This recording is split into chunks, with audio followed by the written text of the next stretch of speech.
আমাদের কষ্ট হচ্ছে যারা তৃণমূল কংগ্রেসটা তৈরি করেছিল সেই নেতাকে আজকে অবসরে পাঠানো হচ্ছে। বাবুল সুপ্রিয়, কোয়েল মল্লিকদেরকে, মেনকা গুরুস্বামীদেরকে, রাজীব কুমারের মতো টেন্টেড একজন কুখ্যাত আইপিএস কে জায়গা করে দেওয়ার জন্য সুব্রত বক্সিকে আজকে বাধ্যতামূলক অবসরে পাঠানো হচ্ছে। এটা পশ্চিমবঙ্গের রাজনীতিতে খুব পীড়াদায়ক এবং দুপক্ষের হাতে কিছু বাড়তি ভোট আছে। দুপক্ষের হাতে কিছু বাড়তি ভোট আছে, কিন্তু গণতান্ত্রিক বিধি বিধান মেনে আমরা বরাবরই মনে করি যে সংখ্যা অনুযায়ী নির্বাচন হওয়া উচিত এবং এখানকার ভোট ওপেন ভোট। আমরা চাই না গণতান্ত্রিক বিধি বিধান মেনে ভোটারদের কেনা বেচা, ক্রস ভোটিং এগুলো হোক। কিন্তু তৃণমূল কংগ্রেস তার 15 বছরের রাজত্বে 1 নম্বর এই বিধানসভায় বিভিন্ন দলের প্রায় 60 জনের কাছাকাছি বিধায়ককে দল বদল করিয়েছে। সংবিধানের 10 শিডিউল অনুযায়ী একজনের বিরুদ্ধেও ব্যবস্থা নেওয়া হয়নি। দ্বিতীয়ত, প্রথম এখানে রাজ্যসভা নির্বাচনে ক্রস ভোটিং এর আমদানি তৃণমূলই করেছিল। আপনারা জানেন, ইমানি বিশ্বাস, কৃষ্ণেন্দু নারায়ণ চৌধুরী, চাঁদ মোহাম্মদ, উমাপদ বাউরি এদের ভোট ক্রস করিয়ে প্রথম তৃণমূল কংগ্রেস এই ক্রস ভোটিং এর আমদানি করে। শুধু ক্রস ভোটিং এর আমদানি নয়, তৃণমূল কংগ্রেস তড়িৎ গতিতে প্রদীপ ভট্টাচার্যকে রাজ্যসভায় পাঠানোর জন্য বিকাশ রঞ্জন ভট্টাচার্যকে নমিনেশন পর্যন্ত করতে দেয়নি। গেটে আটকে রাখা হয়েছিল, শেষ মুহূর্তে তিনি এসেছিলেন। আমি বিকাশ বাবু বা প্রদীপ ভট্টাচার্যের পক্ষে বিপক্ষে বলছি না, কিন্তু আমি বলছি এই গত 15 বছরে তৃণমূল কংগ্রেস ক্রস ভোটিং, দলত্যাগ বিরোধী আইন কার্যকর না করা, বিরোধী পক্ষের প্রার্থীকে আটকানো, এসব অনেক কুকাণ্ড করেছে। আমরা অর্থাৎ আমি এবং রাজ্য বিজেপির সভাপতি শ্রমিক ভট্টাচার্য চাইলে আরো একটি নমিনেশন করাতে পারতাম এবং 16 তারিখের নির্বাচনে তৃণমূল কংগ্রেসের অনেকেই ক্রস ভোটিং করতেন, কারণ তারা জানেন প্রায় 60 জনের বেশি এমএলএ জানেন যে তারা টিকিট পাবেন না।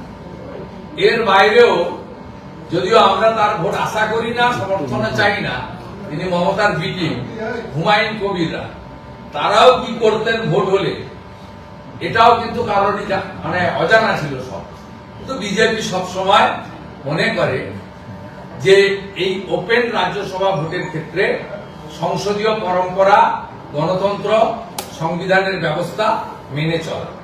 তাই ভারতীয় জনতা পার্টি প্রথম থেকেই অনন্ত মহারাজ অর্থাৎ নগেন্দ্রনাথ রায়, মাননীয় শ্রমিক ভট্টাচার্য মহোদয়, পরিশেষে রাহুল সিনহা, আমরা আমাদের ভোটার সংখ্যা অনুযায়ী আমরা নমিনেশন করেছি এবং তৃণমূলের বিপদ ছিল বলে তৃণমূল এবারে বিগত দিনের মতো বাড়তি প্রার্থী দেওয়ার ঝুঁকি নেয়নি। বিপদটা আমাদের ছিল না, বিপদ আপদ সবটাই হতেছে। শুধু আজকে রাহুল সিনহার মনোনয়ন জমার ক্ষেত্রে কিছুটা বিলম্ব হলো, কোনো জটিলতা তৈরি হয়েছিল না। কালকে আমাদের প্রার্থী ঘোষণা হয়েছে পরশুদিন, 3-4 বন্ধ ছিল।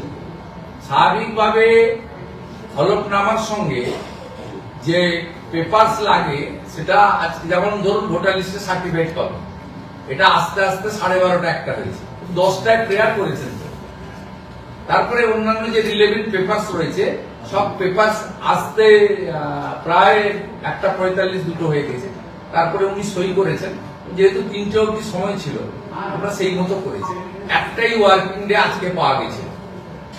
3 এবং 4 দুদিন পশ্চিমবঙ্গে ছুটি ছিল, ভারতবর্ষের ছুটি একদিন ছিল, 4 তারিখ। তাই অন্যান্য রাজ্যে অন্য দলের প্রার্থীরা 3 তারিখে কাগজ রেডি করতে পেরেছে, আর আমাদের 3 তারিখেও সুযোগ ছিল না, 4 তারিখেও সুযোগ ছিল না। সেইটুকু কিন্তু তার জন্য আরো অসুবিধা হয়েছে বলে আমার তো মনে হচ্ছে না। সবটা ঠিকঠাকই হয়ে গেছে, স্মুথলি হয়ে গেছে। এবং আমরা 40 জন বিধায়ক তাকে সমর্থন করেছি, 10 জন করে প্রত্যেকটা সেটে, সাফিসিয়েন্ট নাম্বার অফ প্রপোজালস। এবং রাহুল সিনহা জয়ের শুধু সময়ের অপেক্ষা। তিনি ভারতীয় জনতা পার্টির পরীক্ষিত নেতা, টেস্টেড এন্ড ট্রাস্টেড নেতা, এবং সমান তালে তার অ্যাক্টিভিটিস তিনি চালিয়ে গেছিলেন। দল যোগ্য মনে করেছে, শুধু কেন্দ্রীয় নেতা নয়, আমি শ্রমিক দা এবং আমাদের যে রাজ্য ইলেকশন কমিটি বসেছিলাম, তাতে আমরা যে 5টি নাম পাঠিয়েছিলাম, আজকে বলতে কোনো অস্বীকার করার উপায় নেই, সেখানে গুরুত্ব দিয়েই রাহুল সিনহার নামটাও পাঠানো হয়েছিল। অর্থাৎ কেন্দ্রীয় নির্বাচন কমিটি চাপিয়ে দেননি, আমাদের 5টি নাম পাঠানোর মধ্য থেকে কিন্তু তারা বেছে নিয়েছে। এটাই ভারতীয় জনতা পার্টির ইন্টারনাল এবং সিস্টেমিক ডেমোক্রেসির একটি বড় উদাহরণ, যেটা তৃণমূল কংগ্রেসের নেত্রী, আমরা যা শুনেছি জেনেছি, সব রাজনৈতিক লোককে তিনি বানপ্রস্থে পাঠিয়ে দিয়ে তিনি এককভাবে প্রার্থী করেছেন। 2 জনকে কৃতজ্ঞতা স্বরূপ ঋণ শোধ করেছেন। সারদার ইলেকট্রনিক্স ডিভাইস নষ্ট করার জন্য রাজীব কুমারকে রিওয়ার্ড দিয়েছেন, আর বিনীত গোয়েলকে আরজি করের অভয়ার কেসে বাঁচিয়ে দেওয়ার জন্য মেনকা গুরুস্বামীকে তিনি আজকে গিফট দিয়েছেন। সুব্রত বক্সির মতো উনার যুব কংগ্রেসের সময় থেকে অদ্যাবধি সুব্রত বক্সি হাঁটতে পারেন, চলতে পারেন, এখনো জেলা করেন। এখন আপনারা জিজ্ঞেস করতে গেলে বক্সিটা বলবে যে আমি নিজে থেকে না বলেছি। তা আমাদের কষ্ট হচ্ছে, যারা তৃণমূল কংগ্রেসটা তৈরি করেছিল সেই নেতাকে আজকে অবসরে পাঠানো হচ্ছে। বাবুল সুপ্রিয়, কোয়েল মল্লিকদেরকে, মেনকা গুরুস্বামীদেরকে, রাজীব কুমারের মতো টেন্টেড একজন কুখ্যাত আইপিএস কে জায়গা করে দেওয়ার জন্য সুব্রত বক্সিকে আজকে বাধ্যতামূলক অবসরে পাঠানো হচ্ছে। তা আমাদের কষ্ট হচ্ছে, যারা তৃণমূল কংগ্রেসটা তৈরি করেছিল সেই নেতাকে আজকে অবসরে পাঠানো হচ্ছে। বাবুল সুপ্রিয়, কোয়েল মল্লিকদেরকে, মেনকা গুরুস্বামীদেরকে, রাজীব কুমারের মতো টেন্টেড একজন কুখ্যাত আইপিএস কে জায়গা করে দেওয়ার জন্য সুব্রত বক্সিকে আজকে বাধ্যতামূলক অবসরে পাঠানো হচ্ছে। এটা পশ্চিমবঙ্গের রাজনীতিতে খুব পীড়াদায়ক, এবং দুপক্ষের হাতে কিছু বাড়তি ভোট আছে। দুপক্ষের হাতে কিছু বাড়তি ভোট আছে, কিন্তু গণতান্ত্রিক বিধি বিধান মেনে আমরা বরাবরই মনে করি যে সংখ্যা অনুযায়ী নির্বাচন হওয়া উচিত, এবং এইখানকার ভোট ওপেন ভোট।